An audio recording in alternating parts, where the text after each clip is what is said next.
Good morning, dear students. Today we have a topic to discuss brand identity. So we came to know what is exactly brand, level of brand, strategic brand management process in the last classes. So continue to that. Today we have a brand identity.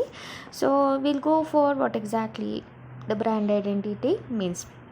Brand identity is a unique set of brand associations. Okay, it is a unique set of brand association that the brand strategy appears to create or maintain. This association represent what the brand stands for. So as I told you, it is a unique set of brand association, and what that association represents is brand stands for what exactly the brand stands for, and it implies a promise to a customer from the organization members. Okay, so what exactly the brand stand for and what is the promise made by, these are the association of a particular brand. So this association, set of association, is called as a brand identity. Take example, brand in the sense, suddenly to my mind it comes Apple.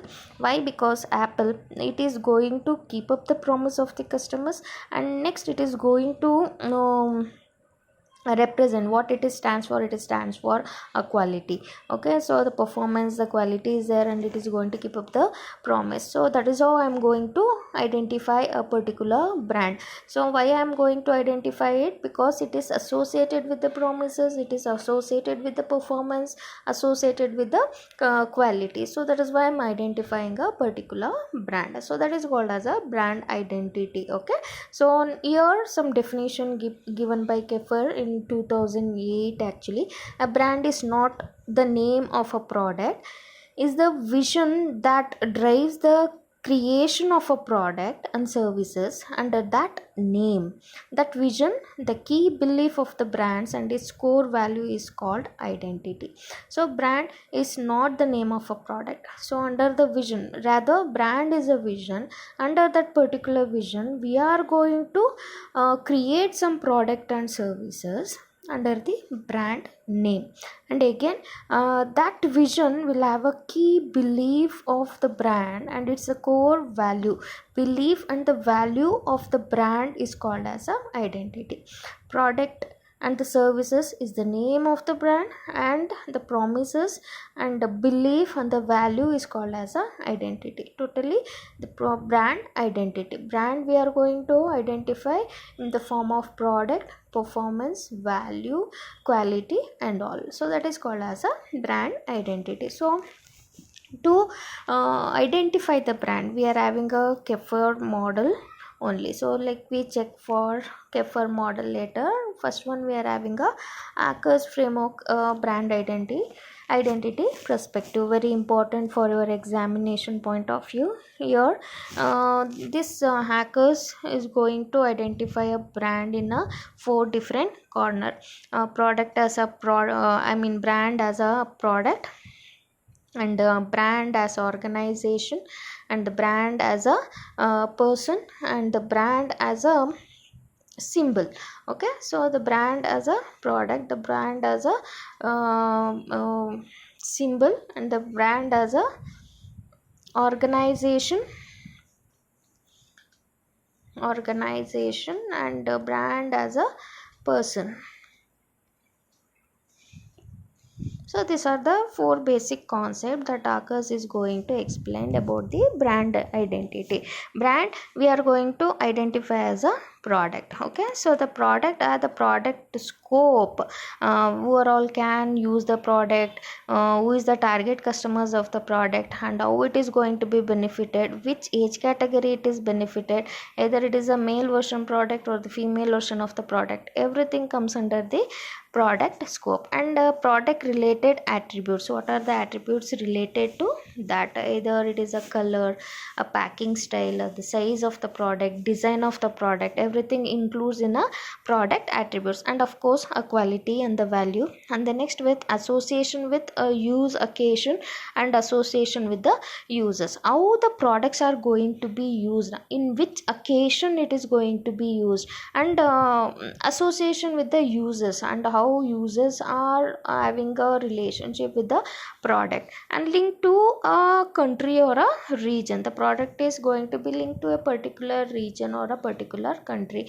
You can link your pizza and you can link your McD's and all to a particular country and the region, and your cars also, your BMW, your Lamborghini, everything you can relate that into the country and the region, so that we can remember a brand. The product, even though the product is there, we are going to identify the brand because of the scope of the product, attributes of the product, quality, the use occasion, users association, and link with the country and the region. We are going to identify the product. Through that we are going to recall a brand. So that is about your product. Next is brand as your organization. Brand as your organization. So brand can also be represented as a organization, institution, or one physical setup. How we are going to product is very much easy to copy, and you can produce a similar copy or you can produce a substitute copy, but copying an entire organization is difficult. You know why? Because you will be having your own set of unique people, values, and relationship with your people, the skilled people what you are having in an organization, that is not easily copied by the other people as an organization. So what you produce, they may copy it, but entire organization structure they may not be copying it. So it is going to be benefited to recognize as a product, and they'll be having outstanding people set with them. And another one is the organization will be having a set of product classes. Many varieties of the products are going to be provided by them, and any one product class may not be having a standover in a marketing environment. The competitors may find it very much difficult in order to copy or in order to duplicate all the product classes which is the organization is delivering. So that is also one of the quality we can remember the brand as an organization, because it is giving a set of product classes and the competitors are not able to meet that product classes. And next one is it look like a innovative and hard to evaluate and communicate. So innovation, it is going to be adoptable and it is going to be communicated to all, and that particular part being a innovative and being a creative may not be possible by the competitor in order to demonstrate their perceived gap actually. So these are the way we are going to identify the brand to the organization. Organization is having a outstanding staff, organization is producing a set of product classes, and organization is innovative and creative. And the organization next is brand identity. Next is we done with the product and we done with the organization. Now we discuss about a brand as a person. Okay, the brand is going to talk about the personality of in a several way. It is a self-expressive benefit, becomes a vehicle for a customer to express his personalities. Okay, some it tells that the what you wear, it is going to talk about the brand. What you wear, it is going to talk about the attitude of the people. So like that, what you wear, it is going to express the value and what is that customers expression, customers attitudes are going to be expressed in the terms of usage of the particular brand actually. So take example, when you are wearing a sunglass of Ray-Ban, okay, the many advantages and disadvantages they are going to that. If you are wearing a Ray-Ban, it is very much effective for your protection of the eyes, and it is going to be protected from the UV rays of the sun and all. So it is going to tell that what kind of attitude the customers is having when he is wearing a Ray-Ban glasses. So it is a self expressive benefit. He is going to feel himself a great personality. And the next one is on the basis of relationship between the customer and the brand. It is the older relationships. And from I can quote example here, LIC is a brand actually. LIC from then to now, it is having its own relationship with the customers and the brand. Many other insurance are available in the market. Customers are going to prefer almost LIC policy, even though if it is under loss also, it is having its own brand identity. So that is an example I can quote here. And help communicates a product attributes and thus contributes to a functional benefit. So this is how the brands are going to be identified by person. As a self I can identify. So next is we are having product as a symbol. Okay, product as a person, organization, or brand as a product, and now it is a symbol. So symbol is going to make it much easier to recall and recognition. Okay, so that's such kind of a brand. It is so easy to remember and so easy to recall it. That is also possible to make a brand identity. And next I quoted example of visual imaginary here. Nike is having shows and MACD is having its arch like this. Okay, and Nike is like this. That is visual imaginary. And metaphors, rinse lightning. Okay, so that metaphors exaggerating the things actually, which is not possible, but it is going to be shown in advertisement as a exaggerating things. Okay, so persuading advertisement we are going to call it. And heritage, so Amul we have, Vicks we have, Doordarshan we have. So as a symbol we are going to identify a particular brand. So that is why it is associated with the symbol. So this is all four aspects we are going to see in a ASCII framework. It is a product, brand as a product, brand as an organization, brand as a person, and brand as a symbol. Very important for your examination. They may ask for your case study. And one more model for the brand identity, we are having a Keffer Prism model. This is also very important. So here they are going to categorized a brand identity on the basis of physics, personality, self-image, and reflection. Okay, so and also relationship and culture. We check out that one by one now. First one is brand identity is as a physic. It is a set of brand physical features which are evoked in a people's mind when the brand name is mentioned. Take example of your cell phone. We'll be having a megapixel of camera. It can be recorded, it can be used for emails, it can be used for multi-purpose. So whenever you think about features, the brand name automatically comes to your mind. If you go to that particular brand, I'll be getting all features in this particular brand. So Keffer states that this aspect has to be considered in the basis of brand.